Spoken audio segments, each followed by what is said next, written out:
Contratação agora, não vou ser incoerente. Cheguei aqui semana, quarta-feira, estava falando que eu gosto do elenco do Vasco. Pontualmente, se a gente tiver bons jogadores para contratar, a gente vai contratar. O sinal de alerta do Vasco está ligado desde quando eu cheguei. A situação no Campeonato Brasileiro é uma situação extremamente delicada. O time tem 10 pontos em 11 partidas. E é isso, em relação... Bom, vocês vão perguntar daqui a pouco em relação ao jogo, mas vou até me adiantar. O que prejudicou demais a partida, nós tomamos 2 gols, mas extremamente fáceis de serem evitados. Uma bola parada, que a gente treinou muito. Os caras tiveram 2 ou 3 escanteios e conseguiram fazer um gol na gente. Uma bola raspada de primeiro pau. Com 2 minutos de jogo, um lateral nosso, que a gente entregou, e terminou no escanteio do lado oposto, que é uma coisa que também a gente tinha alertado. Que eles acabam, quando eles pegam a bola, eles tiram a bola de um corredor e botam no outro. E um segundo gol mais fácil de ser evitado. Uma área, 2 caras para marcar na área, a gente conseguiu não marcar. E deixou o jogador finalizar. E, de maneira geral, o time não jogou mal com a bola. Não jogou mal. Finalizou 20 vezes, o Bragantino finalizou 4 vezes. A gente não teve efetividade, a gente teve chances claras para fazer o gol e não fez gol.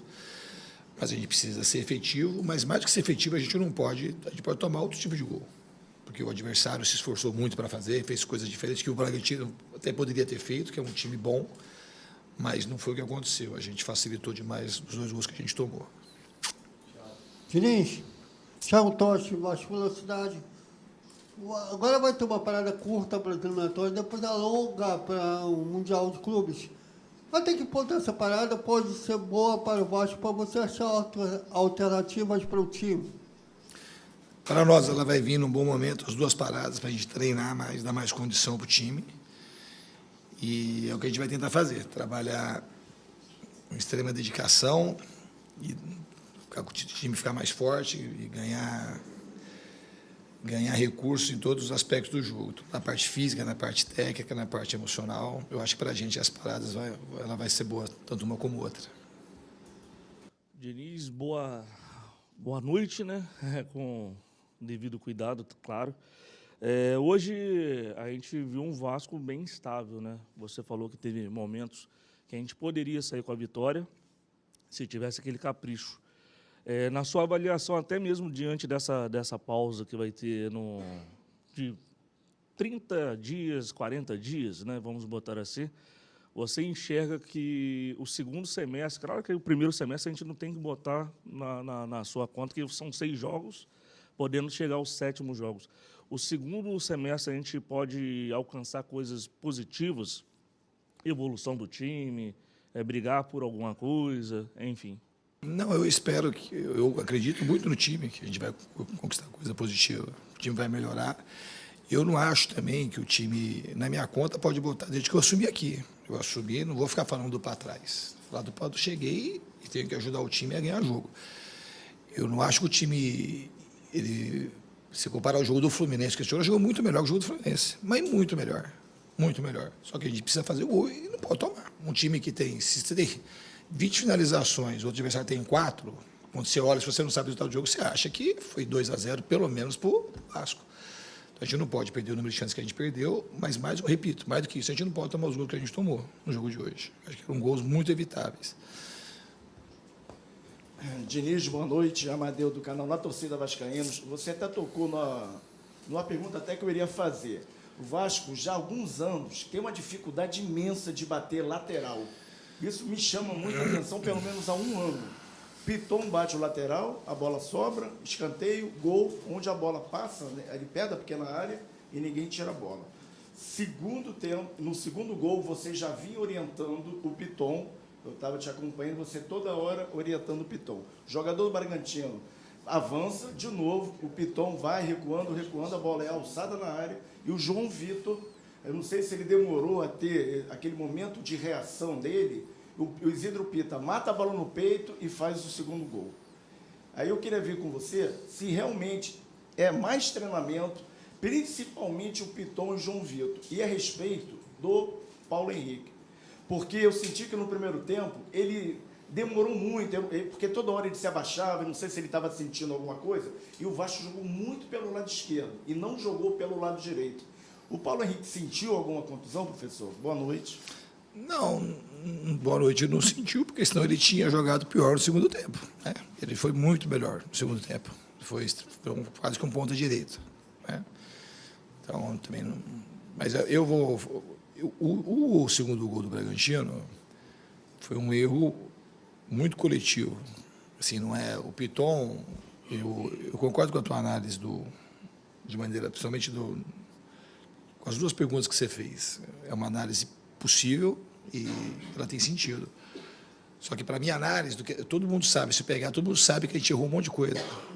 A bola estava com o Bragantino, era uma falta, segundo gol. A bola tocou para trás, a gente abriu o centro do campo sem ter que abrir, aí não fez a pressão adequada, e a gente fez pressão adequada quase que o tempo todo.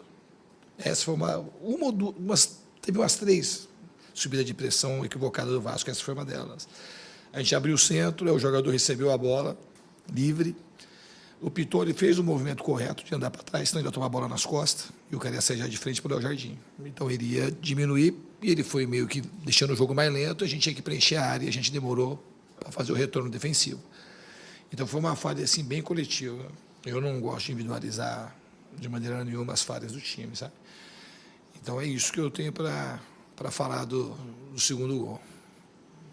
Fernando, eu não posso falar de treinamento porque você não conseguiu tempo para treinar. Mas eu queria, nessa sua segunda passagem pelo Vasco, mesmo com poucos dias, qual é o problema do Vasco psicológico? O que você já detectou que precisa levantar o moral desse grupo aí? Não, eu não acho problema do Vasco que eu cheguei há pouco tempo. Assim, quando ganha, eu cheguei há pouco tempo e fiz um monte de coisa. Quando perde, não deu tempo para eu trabalhar. Não, estou aqui, sou eu responsável, a partir de agora, sabe? Desde quando eu cheguei. Eu repito, o time não fez a partida ruim. Os caras estão treinando e treinando muito comigo. Só que a gente cometeu falhas coletivas hoje, dos 2 gols do Bragantino, que a gente não poderia cometer. E isso causou para a gente a derrota. Entramos com alguns jogadores um pouco que no segundo tempo subiram de produção. O Paulo Henrique foi um, não só ele. Que a gente melhorou e podia ter feito o gol e não oferecemos quase nada para o Bragantino. Eu fui colocando o time mais para frente e assim a gente não conseguiu, de alguma forma, ser um time mais agressivo e ficou menos vulnerável que no primeiro tempo. Então o Vasco está evoluindo. A gente, assim, agora, hoje o que me preocupa muito é o resultado. Não adianta a gente jogar bem, finalizar 20 vezes e perder o jogo. Não adianta. A torcida quer vitória, a gente quer vitória, a gente precisa de vitória. A tabela de classificação não está lá quem joga bem. Então, quando você olhar a tabela de classificação, nós estamos lá ou na zona de abaixamento ou perto da zona de abaixamento. Então, a gente precisa ganhar jogo. Agora, você fala assim para mim, a gente não vai aumentar a nossa chance de ganhar jogo jogando mal. Mas jogando bem, a gente tem mais chance de ganhar do que de perder. Então, que a gente, no jogo específico de hoje, foi muito claro, muito factual. A gente ofereceu, praticamente, 3 finalizações para o Bragantino e tomamos 2 gols. Diniz, boa noite. Sérgio Quinte, canal Atenção Vascaínos. Eu vou te perguntar a respeito da sua opção nas substituições. Já teve jogo em que você não fez as 5 substituições, em alguns casos você, hoje, por exemplo, você fez as substituições finais já depois dos 40 minutos, na reta final do segundo tempo, e muitos têm a impressão de que os jogadores do Vasco ficam cansados, alguns jogadores cansados. A gente viu o Nuno não 100% fisicamente no segundo tempo, você só foi substituir no final. Quando você demora para substituir ou não substitui, como já aconteceu, inclusive hoje, é porque você olha para o seu banco e você já disse que não conhece ainda está conhecendo os seus jogadores. Mas quando você olha, você não tem a convicção e a confiança de que os atletas que estão no banco vão corresponder ao que você precisa naquele momento, ou então é porque, no caso do Verratti, quando você não substitui o Verratti, mesmo fazendo uma partida hoje bem abaixo, que ele perdeu gols, é porque você não confia, não conhece ainda esses jogadores, ou porque não tem no seu banco de reserva jogadores com a característica que você precisaria para substituir. A condição física está legal, ao ponto de você não substituir nem pela questão física, achar que um jogador cansado poderia render melhor do que um jogador descansado só porque você não conhece? Obrigado. Então, uma das coisas que, de fato, eu não conheço na plenitude do elenco, mas hoje as 2 substituições foi perto do final. Mas não dá para a gente fazer as 5 substituições faltando... Você pode até fazer, mas faltando 30 minutos. Aí você machuca alguém, se alguém... Você não tem como mexer mais no time. Então, eu fui fazendo as substituições na medida que eu achava... Às vezes o jogador, eu percebo que eu estou um pouco mais cansado. Aí você tem que fazer uma conta daquilo, assim, do time que está mais treinado, o entendimento tático do jogador, se o time vai melhorar ou não, que é a conta que eu procuro fazer. Em relação ao Veguete, não é porque eu desconfio dos outros, é porque eu confio muito nele. É um jogador que tem muito gol, tem muito carisma, um cara confiante. Então, numa condição que se precisa fazer gol, a gente ia no segundo tempo. Tem muito cruzamento, como teve. Então, o Veguete, hoje, ele dificilmente ia sair do time, independente de quem estivesse no banco. Se tivesse mais um jogador com a característica dele, ia ficar 2 centroavantes. Porque a chance mais fácil para a gente fazer o gol hoje, no segundo tempo, seria um gol de cabeça. Ou uma bola de rebote, que a bola foi para a área e voltou. Porque o jogo eles fecharam, foram colocando gente para trás, colocaram 3 zagueiros. Então, não é desconfiança de quem entrar, é uma confiança grande que eu tenho no Veguete. Desculpa, você não colocou um segundo atacante por não ter esse jogador com essa característica? Um segundo centroavante? Não, eu coloquei o segundo atacante que a gente tem, é o Alex Teixeira. Ele entrou no jogo. Ele já jogou de falso 9 aqui. A gente tinha a ideia, no fundo, nessa hora que a gente assim, discute um pouco o resultado. Mas nessa hora, tinha até porque o Ryan é um jogador atacante, mas na base jogou várias vezes de 9, já jogou aqui de falso 9. Então a gente tinha o Ryan, que tem boa altura, tem cabeceio, o Veguete e entrou o Alex Teixeira. Então, assim, a gente estava com um time para preencher a área, que a ideia era, de fato, aproveitar melhor os cruzamentos. Infelizmente, a gente não conseguiu fazer nenhum gol e perdemos a partida, mas em termos de ideia e das mexidas, o que eu pensei foi isso que eu estou te dizendo. Diniz, boa noite. Danilo do Expresso 1923. Foram quase 20 chutes em direção ao gol e o Vasco, acredito que chegou a 5 na direção exatamente do Cleiton. Faltou eficiência no ataque e defensivamente. Falta ainda o Vasco entender esse ritmo de recomposição que você pede das suas equipes, a intensidade que você pede tanto para defender como para atacar, e utilizando o que o nosso amigo Kindy aqui disse, o trio da frente, Nuno, Ryan e Verratti, e os 2 mais ofensivos no meio-campo, Tietê e Coutinho, cansam no segundo tempo, têm dificuldade de fazer essa recomposição, e isso faz com que o time fique exposto lá atrás? Obrigado. Então, vamos analisar o que foi o jogo, né? Vamos pensar junto aqui. O que aconteceu de falta de recomposição não foi no segundo tempo. Isso aconteceu no primeiro tempo, por isso que a gente tomou gol.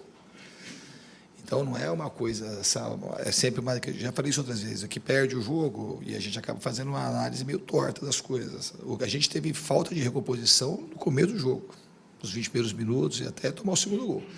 O segundo gol foi uma falta de recomposição muito clara, então os jogadores não estavam cansados. E no segundo tempo a gente teve pouca coisa, a gente até voltou bem, quando a gente teve que voltar, o Bragantino não se armou muito para contra-ataque, estava mais armado para não tomar o gol. E eu concordo muito com você disse o seguinte, assim, o time já sabe que tem que recompor.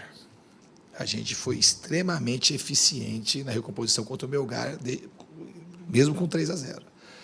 E hoje a gente foi muito, porque a gente tomou um gol, tá bom, está 1-0, então a gente está 1-0, dentro do primeiro tempo a gente vai ficar exposto, não vai voltar rápido, porque a gente precisa fazer o segundo gol.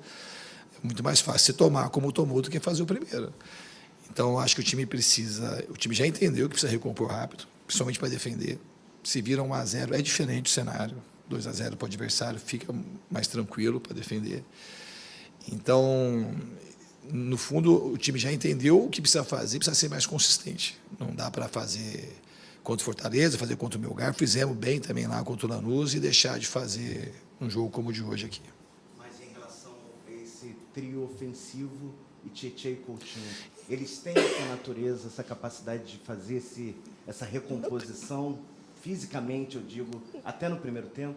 Não tem. Assim, se não tivesse, se você não fez contra o Fortaleza?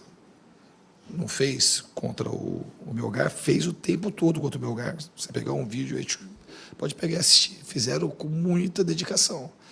Então, lógico que tem. E também não é uma coisa, não tem como não ter. Isso é uma coisa simples. Ter boa vontade para correr para trás só. Não é uma coisa... o cara pode ser, pode cansou, aí você troca, como trocamos contra o Melgar. Mas é uma coisa que isso qualquer um pode fazer. É só correr para trás. Correr e ajudar a defender. Um time com uma característica um pouco mais ofensiva, que o time tem jogado, o time tem que se dedicar. E eles têm se dedicado bastante. Não se dedicou na hora que a gente tomou o segundo gol e a gente foi punido por conta disso. Aqui, Diniz, boa noite. Joel Silva, do canal Colina em Foco. Claro que num recorte curto, tem 2 derrotas no Campeonato Brasileiro e uma vitória sob o seu comando. O Vasco tem 7 derrotas no campeonato. 6 delas para times da primeira página da competição. Bragantino, Palmeiras, Cruzeiro, entre outros, só o Vitória que, digamos, briga lá na parte de baixo. Você acredita que, assim, qual é a mensagem que você pode passar para o torcedor? Qual é o campeonato do Vasco? Entendendo e projetando esse tempo que você vai ter para trabalhar. É uma coincidência, porque se trata do líder do campeonato que ganhou em São Januário um jogo onde o Vasco não perdia desde novembro do ano passado. Então, é um pouco... talvez para o torcedor dar um balde de água fria ou até mesmo um choque de realidade. Queria que você fizesse algum tipo de relação sobre isso e, se me permite mais uma pergunta, sobre o Payet. Se você conta ainda com o Payet, tendo em vista que ele foi para a França, se você pode falar um pouco mais sobre a situação dele. Obrigado. O Payet teve um problema familiar, ele foi para a França e, se ele tiver condições de ficar, uma coisa também que não é só vontade minha, é um jogador que tem uma qualidade que dispensa comentários. Então, eu, como treinador, se pudesse contar, seria muito bom. Mas eu não sei como é que vai ser. Um jogador que tem um brilho extremamente diferenciado. Em relação à página, eu não vou te falar que a partida de hoje não era a partida para ter perdido. Um time que tem esse desempenho que teve hoje, e se jogar outras vezes, a tendência é de ganhar um jogo como o de hoje. Eu não consigo separar, se você perguntar para mim, eu não vou falar assim, perdeu para os caras da parte de cima. A gente não vai aceitar perder para os caras de cima. O campeonato do Vasco vai ser lutar pelo próximo jogo, ganhar e subir gradativamente, não olhar. Eu não vim para o Vasco pensando, falar assim, é lógico que a gente está numa condição hoje, você fala assim, hoje, a gente precisa sair da zona de rebaixamento, daquela zona perto ali da zona de rebaixamento. Esse é o campeonato do Vasco hoje, mas não é o campeonato que eu quero disputar com o Vasco. De maneira nenhuma. Os caras me contrataram, ninguém me contratou para isso. E eu não sou assim e não vou ser assim nunca. Agora, se precisasse, você tem que fazer o que tem preciso. Nesse momento aqui, a gente precisa se afastar da zona de rebaixamento. Mas eu não quero disputar para o Vasco isso. A gente precisa vencer, precisa parar de vacilar, ser mais consistente, ganhar jogos e sair dessa zona para pensar a coisa melhor. Nesse momento aqui, a gente precisa se afastar da zona. Mas eu não fico pensando na zona de rebaixamento, eu fico pensando que a gente tem condição de ganhar o próximo jogo, e o próximo jogo, e o próximo jogo. Diniz, boa noite. Bruno Murito, do GE. Nos seus 2 trabalhos anteriores, no Fluminense e no Cruzeiro, você tinha uma peça assim que era, lógico, em todos os times é fundamental, mas o papel do primeiro volante era muito importante no seu time, né? Tanto na saída de jogo, logo ali do lado do goleiro, com o André e o Romero, por exemplo. O André no Fluminense e o Romero no Cruzeiro. Aqui o Vasco tem oscilado muito nessa posição. Assim, o Hugo vinha uma boa fase, depois caiu de rendimento, hoje está suspenso, claro. O Jair oscila também, ainda não se firmou uma posição. Você já testou o Cocão também. Você tem tido dificuldades para encontrar esse tipo de jogador que tenha uma boa saída e seja intenso também fisicamente, sem a bola, assim, na defesa? Obrigado. Acho que não é uma questão. Eu gosto dos 3 jogadores. A gente falou. Acho que, assim, nesse sentido, é um trabalho ainda muito curto. O Hugo ficou fora das 2 partidas, né? O Matheus saiu jogando contra o Fluminense, mas jogou de segundo, não jogou de primeiro, jogou o Hugo. Aí o Jair jogou bem no jogo contra o Melgar, que tem um jogador que tem muita técnica. É difícil falar de uma questão que eu estou com uma dificuldade de achar. Isso aí vai acontecer, a gente vai achar um jogador, o melhor momento vai aparecer. Assim, a gente não teve, também não deu sequência. Dá para saber assim, se é uma dificuldade, porque a gente não teve. O Hugo Moura está vindo jogando, ele não jogou por conta das suspensões. Ele ficou 3, deu 6 jogos, ficou 3 suspensos, 2 suspensos, né? Então é uma coisa que daqui a pouco vai encaixar ali. Mas eu gosto de qualquer um, pode jogar. Até o Tietê pode jogar de 5, como terminou de 5. E jogou de 5 comigo no São Paulo também. Diniz, boa noite. Diogo Costa aqui na Rádio Web Total, na Rádio Grande Rio. Gostaria de saber, eu fiz essa pergunta para o Seabra e vou fazer para você. No primeiro tempo, o Bragantino marcou muito em bloco, ali no primeiro tempo. Muito? Em bloco, ali logo no começo do jogo. E logo no aquecimento, via muitas vezes jogadas de virada de bola no aquecimento do Vasco. E o PH estava muito livre lá pelo lado direito, tanto que quem estava acompanhando a cidade de cabine sentia que a torcida pedia para que o time virasse, mas virava tocando a bola de um até chegar ao PH. Não fazia, às vezes, inversão de jogada. Você chegou a perceber isso? Chamou a atenção do time? Porque o time estava muito pela esquerda no primeiro tempo de jogo. No segundo tempo, o time já teve mais mobilidade. Houve uma orientação sua no intervalo? Então, desde o primeiro tempo, o jogo estava se configurando mais para a gente usar mais inversões de corredor do que jogar por um determinado lado do campo. Isso já foi pedido desde o primeiro tempo. O time também estava treinado para esse tipo de abordagem. E o Bragantino marca em bloco o tempo todo, não marcou em bloco no começo do jogo. Marcou no começo do jogo, não dá nem para você configurar, porque no começo do jogo, deu 2 minutos. O primeiro minuto do jogo, a gente estava com a bola, perdemos o arremesso lateral nosso, a gente perdeu a bola, tomamos um gol com 2 minutos. E depois a gente já foi modificando aos poucos a maneira de atuar e foi utilizando mais os corredores. Aí o Paulo Henrique, no intervalo, a gente conseguiu orientar para colocar ele mais no jogo, uma posição mais na frente, e a gente conseguiu distribuir mais o jogo pelos dois lados. Mas no primeiro tempo a gente jogou mais pelo lado esquerdo, mas não era uma coisa que precisava o intervalo para corrigir isso.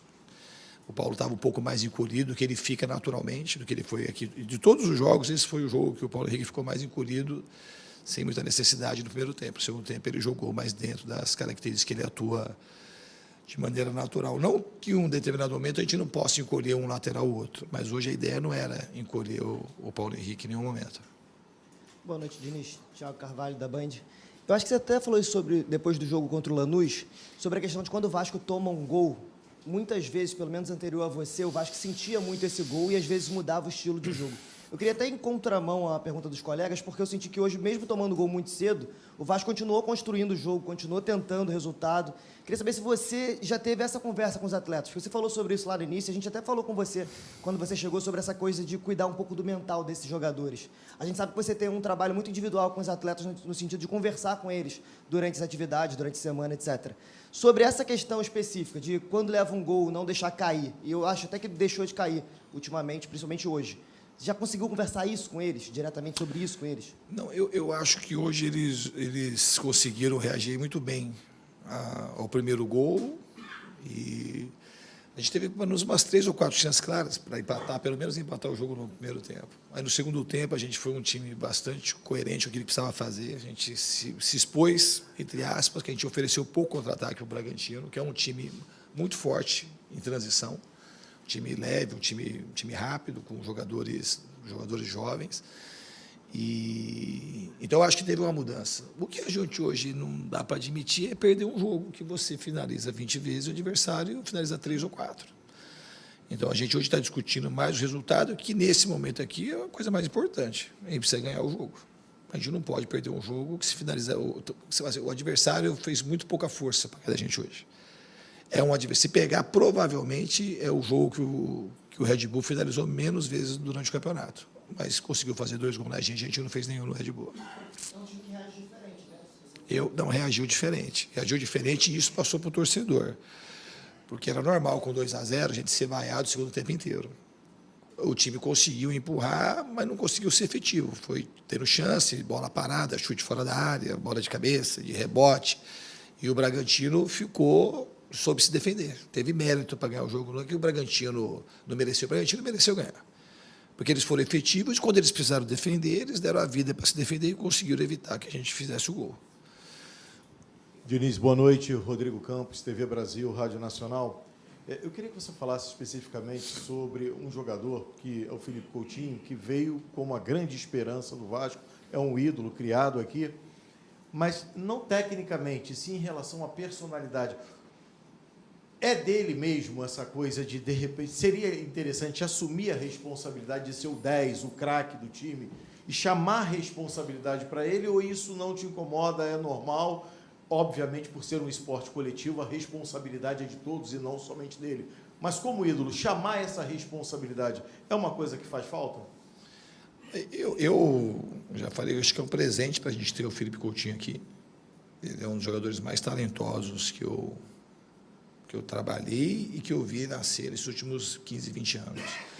Eu acho que ele tem chamado a responsabilidade, o Felipe. Acho que ele tem participado bastante do jogo e a gente teve um pouco de dificuldade hoje, principalmente para terminar as jogadas, mas eu acho que ele está crescendo cada vez mais comigo e ele tem um tipo de personalidade um pouco mais retraída, mas que é dele, mas isso não deixa dele ser um 10, ele chamou responsabilidades e foi o melhor jogador do Liverpool durante 2, 3 anos, numa época que o Liverpool estava jogando muito bem. Então, ele tem sido, aqui comigo, pelo menos assim que eu considero, um jogador que tem chamado a responsabilidade, sim. Ele participa da construção, ele participa do jogo, ele ajuda a destravar e clarear o jogo. E eu estou contente com ele. Tá? Diniz, Lineker Beyond, a hora do Vasco aqui. Queria fazer uma análise sobre o seu estilo de jogo, porque quando você propõe a partida, está com o controle da bola, chega na intermediária, você utiliza muito mais os laterais atacando a última linha do que propriamente os jogadores do setor ofensivo. E aí fica um pouco contraditório se a gente for olhar para os clubes que atuam hoje ou estão na parte alta da tabela, eles utilizam até centroavantes mais móveis. É o caso do Palmeiras, por exemplo. Quando o Palmeiras vem com a bola dominada, os jogadores ofensivos estão se movimentando o jogo inteiro. E o Vasco eu vejo mais estático, eu vejo mais parado, e você utiliza muito mais os laterais com profundidade, viabilizando a bola aérea, do que propriamente esses jogadores do campo ofensivo. Como que você vai trazer um estilo para o Vasco, um estilo propositivo vertical? O que você precisa e o que você analisa para que, quando o Vasco vier com a bola dominada, tenha mais opções na parte ofensiva do que propriamente usando os laterais que vêm de trás, e a gente vem no caso, né, de utilizar tantos laterais e o desgaste físico aparece. O Paulo Henrique hoje várias vezes mostrou esse desgaste ali, agachou várias vezes dentro do campo. Então eu queria perguntar para você, o que falta para ter mais mobilidade no campo ofensivo quando você vem propondo o jogo? Porque claramente dá para ver que o ataque está estático. Você viu isso? O time finalizou 20 vezes, acho que o ataque está estático. E contra o Melgar, a gente fez 3 gols contra o Fortaleza. Podia ter feito mais gols contra o Fortaleza, podia ter feito mais gols com o Melgar. O fato de você... É uma pergunta que... Vamos ver qual que é o sentido da tua pergunta. Qual que é o problema de atacar com o lateral? No fundo, fica mais ofensivo ainda do que se tivesse ponta. Porque se o lateral está dentro de fundo, a gente tem mais atacante dentro da área. Então, não tem o Palmeiras de mobilidade. Que jogo do Palmeiras que você vê que o time está marcando lá atrás e os caras ficam mexendo na frente? O Palmeiras é um time que usa muito cruzamento. Tem vezes que joga com dobra lateral, joga 2 laterais. Está usando o Palmeiras de exemplo, porque o Palmeiras está ganhando, mas não é por esse motivo que você está falando. E a gente não deixou de ganhar por conta desse motivo, muito pelo contrário. É um time assim que os atacantes, para ter coerência, os atacantes estavam muito mais perto da região do gol do que aqui na lateral. Então, a gente tinha mais atacante perto da área, cara, que tem mais refino para fazer o gol. Depois que o Adson entrou, se você percebeu, o Adson veio aqui para o lado direito e fez uns 3 ou 4 bons cruzamentos, o Lorde depois do lado direito. Agora, se você tem 2 laterais ofensivos, como é que ele não vai atacar o Piton e o Paulo Henrique? Qual o sentido de você ter um lateral ofensivo ficar por trás? Quem que vai atacar? Se você ataca com o lateral, você tem mais gente na frente para poder deixar de fazer o gol. É uma pergunta, se a gente discutir resultado do jogo, o Bragantino que atacou muito, hoje, você finalizou 4 vezes, 3 ou 4, se a gente finalizou 20 vezes, como é que tem sentido a tua pergunta? Eu, sinceramente, não acho que ela carece de sentido. Você vai que podia ter jogado melhor, sempre pode mexer mais, ter mais mobilidade, mas não é uma coisa porque é porque o lateral está jogando na frente que aconteceu esse tipo de episódio. Agora, mover mais sempre move, sempre pode mover. Você pega um time que desce todo mundo, colocou depois 3 zagueiros, os caras jogaram praticamente com 9 caras dentro da área, onde vai ter espaço para você mover em 5 metros, fica ali. Quase sempre, numa questão, como está o jogo do Bragantino hoje, as jogadas vão terminar em cruzamento, e depois vai dar rebote, vai ser escanteio, ou vai ser chute de fora da área. Então, eu acho que o time conseguiu produzir bastante coisa. O que faltou para a gente foi ter capacidade de fazer o gol. Faltou contundência para a gente fazer o gol, que o Bragantino teve, a gente não teve.